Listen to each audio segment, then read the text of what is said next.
મિત્રો આપણા કાળુભાઈ આવી ગયા છે. જો કાળુભાઈ હાલો બધાને ગુડ નાઇટ કરી જો તમે યાર. કાળુભાઈને ખબર પડી જાય અમે દેહમાં આવીએ એટલે ગમે ત્યાંથી આવી જાય એમ. હા જો આ પાડે એ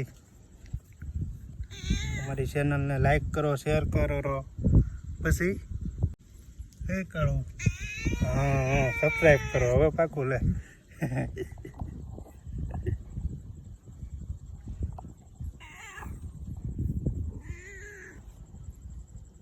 ઓળખી ગયો પણ આ જો કેમ કરે